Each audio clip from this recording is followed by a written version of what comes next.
എല്ലാ കൂട്ടുകാർക്കും നല്ലൊരു ക്രിസ്മസ് ദിനം ആശംസിച്ചുകൊണ്ട് നമുക്ക് നേരെ ബാലന്റെയും ഗോമതിയുടെയും ഇന്നത്തെ നല്ലൊരു വിശേഷം കേട്ടാലോ. അങ്ങനെ ഇന്നത്തെ വിശേഷത്തില് ഗോമതി പുറത്തേക്ക് ഇറങ്ങി വരുവാണ്. ഈ സമയത്ത് ബാലൻ അവിടെ ഇരിക്കുന്നുണ്ട്. പെട്ടെന്ന് ബാലനോട് ചോദിച്ചു, ഓഹോ, അപ്പൊ ഇതായിരുന്നു ഇവിടെ പരിപാടി അല്ലേന്ന് ചോദിക്കുക. എന്ത്, ഞാൻ കേട്ടു പറയുന്ന കാര്യങ്ങളൊക്കെ. അല്ല, ഇപ്പൊ ആരെ ഫോണിൽ കൂടെ വിളിച്ചിട്ട് വലിയ കാര്യമായിട്ട് പറയുന്ന കേട്ടെ, കല്യാണത്തെ കുറിച്ചൊക്കെ. അല്ല, അത് പിന്നെ ഞാന് രമേശിനെ വിളിച്ചാന്ന് പറയണം. ഓ, ഏത് രമേശനെ?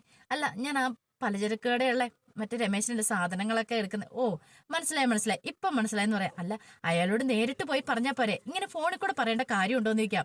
അത് പിന്നെ നേരിട്ട് പോയി പറയാനായിട്ട് ഇപ്പൊ പറ്റില്ല, അതുകൊണ്ട് ഫോണിൽ കൂടെ പറഞ്ഞെന്നൊക്കെ പറയാ. ഇത് കേട്ട് കഴിഞ്ഞപ്പോഴത്തേനും ഗോമതി പറഞ്ഞു, എനിക്ക് മനസ്സിലായി, കാരണം അപ്പറേ അച്യുതനും അലോകും ഒക്കെ നിൽക്കുന്ന കണ്ടിട്ടുണ്ടായിരുന്നു. എന്റെ ബാലേട്ടാ, എന്നോട് ഈ കള്ളത്തരങ്ങളൊന്നും പറയണ്ട. എന്തേ, രമേശിനെ വിളിച്ചെന്നല്ലേ പറഞ്ഞേ? ആ നമ്പർ ഇങ്ങടുത്ത് ഞാനൊന്ന് കാണട്ടെ എന്ന് പറയണം.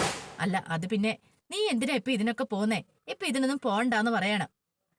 നമ്പർ ഒന്നും എടുക്കണ്ട, ഞാൻ കള്ളത്തരം പറഞ്ഞൊന്നും അല്ലെന്ന് പറയണം. ഗോമതി പറഞ്ഞു, ബാലേട്ടൻ എന്നോട് കള്ളത്തരം പറയാനൊന്നും പറ്റില്ല എന്ന് പറയണം. ഈ സമയം ബാലൻ പറഞ്ഞു, അതെ, എല്ലാരും അറിഞ്ഞിരിക്കട്ടെ കല്യാണമാന്നുള്ള കാര്യം. കണ്ടു, ഏറ്റവും ആർഭാടമായിട്ട് ഗംഭീരമായിട്ട് തന്നെ ആനന്ദിന്റെ കല്യാണം ഞാൻ ഇവിടെ വെച്ച് നടത്തും. എല്ലാരും അസൂയക്കാരൊക്കെ ഒന്ന് കാണട്ടെ എന്ന് പറയണം. എന്റെ ബാലേട്ടാ, ഇങ്ങനെയുള്ള തീരുമാനങ്ങളൊന്നും എടുക്കണ്ട, അറിയാലോ എന്താന്നുള്ള കാര്യം. തൽക്കാലത്തേക്ക് ബാലേട്ടൻ ഇത് കൊട്ടിഘോഷിക്കാനും പോകണ്ടെന്ന് പറയാം. എന്റെ ഗോമതി, ആരൊക്കെ പറഞ്ഞാലും എന്തൊക്കെ സംഭവിച്ചാലും ഞാൻ പറയാനുള്ള കാര്യങ്ങളൊക്കെ പറഞ്ഞിരിക്കും. അതിനിപ്പോ ആരും ഒന്നും പറയണ്ടെന്ന് പറയണം. ആ സമയം ആകെപ്പാടെ ടെൻഷനോട് കൂടിയിട്ട് മീനാക്ഷി മുറിയിലിരിക്കുകയാണ്. മീനാക്ഷിക്ക് സങ്കടം സഹിക്കാൻ പറ്റുന്നുണ്ടായിരുന്നില്ല. ബാലൻ പറഞ്ഞ കാര്യങ്ങളൊക്കെ ആയിരുന്നു. കാരണം ഇനി വരുന്ന മരുമോൾ ഇങ്ങോട്ട് വന്നോട്ടെ, വന്നു കഴിയുമ്പോൾ അറിയാം ഒളിച്ചോടെ കല്യാണം അല്ലാതെ ആലോചിച്ചുറപ്പിച്ച ബന്ധവും തമ്മിലുള്ള വ്യത്യാസം. അതൊക്കെ ഓർത്ത് കണ്ണ് നിറഞ്ഞിരിക്കുന്ന സമയത്ത് ആകാശ് പുറയുന്നു വന്ന് മീനാക്ഷിയുടെ കണ്ണ് പൊത്തുവാണ്. പെട്ടെന്ന് മീനാക്ഷിയെ കൈയും കൂടെ തട്ടിമാറ്റി. ദേ, ആകാശ വേണ്ട കേട്ടോ, ഞാൻ നല്ല മൂഡിലല്ല എന്ന് പറയണം. പെട്ടെന്ന് ആകാശ്, എന്താ മീനു, എന്താ കാര്യം ചോദിക്കാം. ദേ, എന്നോട് വെറുതെ കൊഞ്ചാൻ വരണ്ട, എനിക്ക് നല്ല ദേഷ്യം വന്നിരിക്കുമെന്ന് പറയണ. നീ കാര്യം എന്താന്ന് പറ. മീനുവിന്റെ കണ്ണെല്ലാം നിറഞ്ഞു വന്നു. അല്ല, ഞാൻ ഇവിടുത്തെ ആരാന്ന് ചോദിക്കുക. നീ ആരാ? നീ ഇവിടുത്തെ മൂത്ത മരുമള ആണല്ലോ. പക്ഷെങ്കില് എന്നെ മിത്രനെ നിങ്ങളുടെ അച്ഛൻ ഇതുവരെയായിട്ട് മൂത്ത മരുമക്കളായി, ഈ കുടുംബത്തിലെ മരുമക്കളായിട്ട് കാണാൻ പോലും സമ്മതിച്ചിട്ടില്ല എന്ന് പറയണേ. നീ എന്തൊക്കെയാ മീനു പറയണേന്ന് ചോദിക്കുക. അതെ, ഇന്ന് അച്ഛൻ പറഞ്ഞു ഞാനും മിത്ര ഇവിടുത്തെ ആരും അല്ലെന്ന്, കാരണം ഇനി വരാൻ പോകുന്ന മരുമോളാണ് ഇവിടുത്തെ മരുമോളെന്ന്.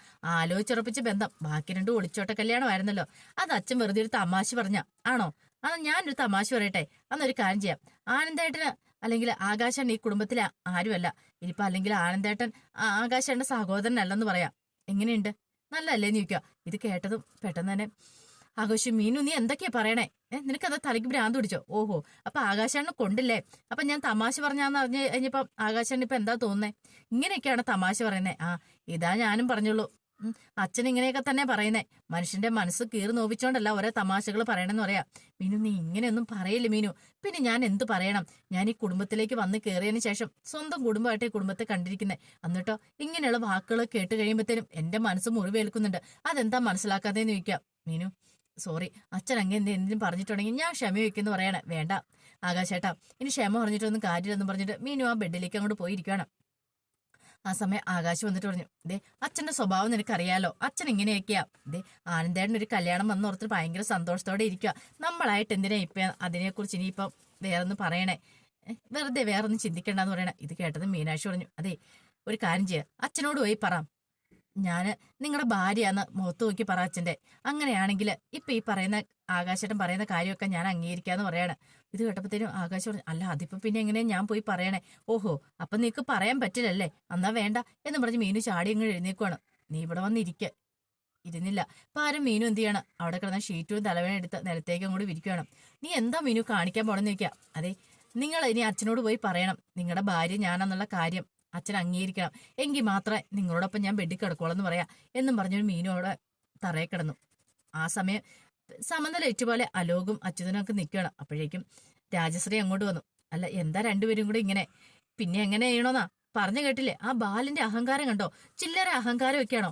അവൻ എന്തൊക്കെ പോകൃതരം വിളിച്ചു പറഞ്ഞ് അവന്റെ മകനൊരു കല്യാണാലോചന വന്നു പറഞ്ഞോണ്ട് ലോകത്തെങ്ങും ഇല്ലാത്ത കല്യാണം പോലെ അവനും കൂടി പറഞ്ഞുകൊണ്ട് നടക്കണമെന്ന് പറയണം. എന്തേലും ആട്ടെ. ഓഹോ, അപ്പൊ അമ്മയ്ക്ക് ഇതിനകത്തൊരു സങ്കടം ഇല്ലേന്ന് അലോകി ചോദിക്കുക. എടാ മോനെ, എന്റെ സങ്കടം ഇല്ലാഞ്ഞിട്ടാണോ? എന്റെ നെഞ്ച് പൊട്ടുമായിരുന്നു ഇത് അറിഞ്ഞു കഴിഞ്ഞപ്പം. പക്ഷെ വേറെ നിവൃത്തിയില്ല, എന്ത് ചെയ്യാൻ പറ്റും അമ്മേ? നിവൃത്തിയില്ല എന്ന് പറഞ്ഞിട്ട് കാര്യമില്ല. എടാ മോനെ, അതല്ല, വലിയ ഇത് ഫാമിലിയാന്നാ പറയുന്നത്, ഉദയഭാനു എന്നൊക്കെ പറയുന്നത് കേട്ടു. അല്ല ബാക്കി ഡീറ്റെയിൽസ് എന്തെങ്കിലും അറിയാം, അതൊന്നും അറിയത്തില്ല. ഒരു കാര്യം ചെയ്യുക, അതും കൂടെ കണ്ടുപിടിക്കുക, എന്നിട്ട് വേണമെങ്കിൽ കല്യാണം നമുക്ക് എങ്ങനെ കുളമാക്കണം ചിന്തിക്കാനായിട്ട്. അച്യുതൻ പറഞ്ഞു അത് ശരിയാ. ഈ വീട്ടിലൊരു കല്യാണ പന്തൽ ഉയരേണ്ടതായിരുന്നു. ആ പന്തൽ നശിപ്പിച്ച് അവര് തന്നെയല്ലേ, അവര് കാരണമല്ലേ ഈ കല്യാണം മുടങ്ങിയത്. അതുകൊണ്ട് ഒരു കാരണവശാലും അവരുടെ വീട്ടിൽ ആ കല്യാണം ഒന്നും നടക്കാൻ പാടില്ലെന്ന് പറയാണ്. അത് ശരിയാന്ന് പറയാണ്. അങ്ങനെ അച്യുതൻ പറഞ്ഞു ഒരു കാര്യം ചെയ്യാം, നാളെ തന്നെ അലോകെ നീ ഇതിന്റെ കാര്യങ്ങളൊക്കെ എന്നാ തീരുമാനിച്ചോണം. കല്യാണപ്പന്തലിൽ നാണം കെട്ട് ഇറങ്ങി പോകുന്നതിന്റെ ബുദ്ധിമുട്ട് എന്താന്ന് മനസ്സിലാക്കണം. പണ്ട് ബാലൻ ഗോമതി അടിച്ചുകൊണ്ട് പോയപ്പോഴും ആരും മിത്രനെ അടിച്ചുകൊണ്ട് പോയപ്പോഴും നമ്മുടെ വിഷമം എന്താന്ന് അവര് മനസ്സിലാക്കണമെന്ന് പറയണം. അങ്ങനെ അവരെ തീരുമാനത്തിൽ എത്തുവാണ്. പിന്നീട് അന്ന് വൈകുന്നേരം തന്നെ എല്ലാരും കൂടെ ആകാശും ആനന്ദും മീനാക്ഷിയൊക്കെ സംസാരിച്ചുകൊണ്ടിരിക്കുകയാണ്. ഈ സമയത്ത് ആകാശം അച്ഛനും അമ്മയും കൂടി ഈ സമയത്ത് ക്ഷേത്രത്തിൽ പോയി ശരിയായില്ലെന്ന് പറയണം. അത് ശരിയാ, ഈ ഇടയായിട്ട് അവർക്ക് ഇച്ചിരി ഭക്തി കൂടിയിട്ടുണ്ട്. അത് പിന്നെ ആനന്ദന്റെ കല്യാണം നടക്കാൻ വേണ്ടി കുറെ കാര്യങ്ങളൊക്കെ ചെയ്തിട്ട് കുറെ ക്ഷേത്രത്തിങ്ങളൊക്കെ നേർച്ചകളൊക്കെ നടത്തിയിട്ടുണ്ടായിരുന്നല്ലോ. അപ്പൊ അതൊക്കെ വഴിപാടുകളൊക്കെ കഴിക്കാൻ പോയതാന്ന് പറയാണ്.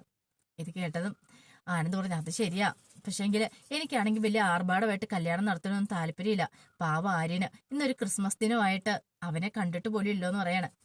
ഇത് കേട്ട മീനാക്ഷി പറഞ്ഞു ആര്യൻ അവിടെ ക്രിസ്മസ് എന്താണെന്ന് നല്ല അടിച്ചു പൊളിച്ച് ആഘോഷിക്കുന്നുണ്ടായിരിക്കും. അവർ രണ്ടുപേരും തന്നെയല്ലേ ഉള്ളൂ, അവർക്ക് കുഴപ്പമൊന്നുമില്ലെന്ന് പറയണം. എന്നാലും അവൻ ഇവിടെയുള്ള സന്തോഷം നമുക്ക് കിട്ടത്തില്ലോ എന്ന് പറയാം. അനുസരിച്ച് പറഞ്ഞു എന്തായാലും അടുത്ത ക്രിസ്മസിന് നമ്മളെല്ലാവരും കൂടെ ഒരുമിച്ച് കൂടി ഇവിടെ അടിച്ചു പൊളിക്കുമെന്ന് പറയണം. ആനന്ദ് പറഞ്ഞു അത് ശരിയാ, എന്താണല്ലോ അടുത്ത ക്രിസ്മസ് എങ്കിലും നമുക്കിവിടെ ഗംഭീരമായിട്ട് ആഘോഷിക്കണം. പിന്നീട് അനുസരി എന്നിട്ട് അപ്പോൾ കൊണ്ടെടുത്തിട്ട് പറഞ്ഞു എന്റെ കർത്താവേ, അടുത്ത തവണത്തെ ക്രിസ്മസ് എങ്കിലും നല്ല രീതിയിൽ ആഘോഷിക്കാനായിട്ട് എല്ലാവരും കൂടി ഒരുമിച്ച് ആഘോഷിക്കാനായിട്ട് ഞങ്ങളെ സഹായിക്കണേന്നൊക്കെ പറഞ്ഞുകൊണ്ട് പ്രാർത്ഥിക്കുവാണ്. ഈ സമയം ഉദയഭാനു ശ്രീദേവി ശ്രീവിദ്യ ഒക്കെ ഇരിക്കുവാണ്. പിന്നീട് ശ്രീകല പറഞ്ഞു അതെ, ഒരു കുടുംബത്തിലേക്ക് ചെന്ന് കയറുമ്പോൾ കുടുംബിനിയായിട്ട് നല്ലൊരു കുടുംബിനിയായ സ്ത്രീക്ക് വേണ്ട കാര്യങ്ങൾ എന്താണെന്നറിയോ, കുലീനത്വം വേണം. പിന്നെ മറ്റുള്ളവരുടെ ആ പെരുമാറുന്ന രീതിയൊക്കെ അതൊക്കെ മോള് പഠിക്കണമെന്ന് പറയാം. ഇത് കേട്ട് ശ്രീദേവി പറഞ്ഞു എന്റെ അമ്മ എന്നെ കൂടുതലൊന്നും പഠിപ്പിക്കാൻ വരണ്ട. എന്റെ മോളെ അങ്ങനെയല്ല, നമ്മൾ വേറൊരു വീട്ടിൽ ചെന്ന് പെരുമാറുന്ന കാര്യങ്ങളൊക്കെ ഉണ്ട്. നമ്മള് ഭർത്താക്കന്മാർ നല്ല ഭാര്യമാരായിരിക്കണം, അവരോട് എതിർത്തൊന്നും സംസാരിക്കരുത്, അങ്ങനെയൊക്കെ ഉപദേശം കൊടുത്തോണ്ടിരിക്കുക. ഇതൊക്കെ കേട്ട് കഴിഞ്ഞപ്പോഴത്തേനും ഉദയഭാനു ഇങ്ങനെ അവര് ശ്രീദേവിനെ നോക്കുവാണ്. ആ സമയത്ത് ശ്രീകല പറഞ്ഞു ദേ ബാക്കി കാര്യങ്ങളൊക്കെ നിന്റെ അച്ഛൻ പറഞ്ഞു വരുമെന്ന് പറയാണ്. ഇത് കേട്ട് കഴിഞ്ഞപ്പോഴത്തേനും അച്ഛൻ എന്ത് പറഞ്ഞാനാ? ഉദയഭാനു വന്നിട്ട് ചോദിച്ചു ഞാൻ എന്താ ശ്രീകല പറയേണ്ടതെന്ന് ചോദിക്കാം. നിങ്ങള് മക്കളോട് പറ എന്തൊക്കെ കാര്യങ്ങളുണ്ടെന്ന്. അത് കേട്ട് കഴിഞ്ഞപ്പോഴത്തേനും ഉദയഭാനു പറഞ്ഞു ഒരു കാര്യം ഞാൻ പറയാം, നിങ്ങളുടെ അമ്മേനെ പോലെ കണ്ടുപിടിക്കരുത്, അമ്മയുടെ സ്വഭാവം ഒരിക്കലും ആയിരിക്കരുത്. ഈ സ്വഭാവം കൊണ്ട് ഒരു വീട്ടിൽ ചെന്ന് കേട്ടിട്ടുണ്ടെങ്കിൽ ഒരിക്കലും ഗുണം പിടിക്കില്ലെന്ന് പറയണം. ഇത് കേട്ട സ്ത്രീകൾക്ക് വിറഞ്ഞു കയറി. ഓഹോ, അപ്പൊ ഞാനാ ഇപ്പൊ കുറ്റക്കാരനല്ലേ? ഒരു കാര്യം പറയാം മോളെ, നിങ്ങളുടെ അച്ഛനെ പോലെ ആവരുത്. നിങ്ങളുടെ അച്ഛനെ പോലെ ഇതുപോലെ കുന്നായ്മത്തരും കുരുപ്പതരും ഉള്ള മനുഷ്യൻ വേറെ ഈ ലോകത്തെങ്ങുമില്ല. ഇതുപോലെ കണ്ടുപിടിക്കരുത്, ഇതൊന്നും നിങ്ങൾ ഒരിക്കലും പ്രാവർത്തികമാക്കരുതെന്ന് പറയാണ്. അങ്ങനെ അങ്ങോട്ടും ഇങ്ങോട്ടും അടിയുണ്ടാക്കി അവസാനം ഉദയഭാനു എടുത്തിട്ട് ഇരിക്കുവാണ്. ഉദയഭാനുവിനെ എടുത്തിട്ട് ഇടിക്കുവാണ് ശ്രീകല. എന്നിട്ട് ശ്രീകല അയ്യോ പൊത്തോ എന്നെ തല്ലിക്കൊല്ലുന്നേന്നും പറഞ്ഞ് കിടന്ന് കരയുവാണ്, നമ്മൾ ഈ കോമഡിക്കകത്ത് കാണുന്ന പോലെ. ആ സമയം ശ്രീദേവി ശ്രീവിദ്യയും കൂടെ ചെവിയും പൊത്തിക്കൊണ്ട് ഇങ്ങോട്ട് മാറി നിൽക്കുവാണ്. അവരുടെ തല്ലും വഴക്കോ കണ്ടു കഴിഞ്ഞപ്പോഴത്തേനും ശ്രീദേവി പറഞ്ഞു കണ്ടില്ലേ, ഇതാ പറഞ്ഞേ ഇത് ശരിയാത്തില്ലെന്നുള്ള കാര്യം. ഇങ്ങനെയാണെങ്കിൽ എനിക്ക് കല്യാണം വേണ്ട ഒന്നും വേണ്ടെന്ന് പറഞ്ഞ് അങ്ങോട്ട് മാറി നിൽക്കുവാണ്. രണ്ടുപേരും ഞെട്ടിപ്പോ ഉദയഭാനു ശ്രീകല. ഇനിയിപ്പോ എന്ത് ചെയ്യും, ആകെ അടഞ്ഞു പോയി നിൽക്കുവാണല്ലോ അവര്.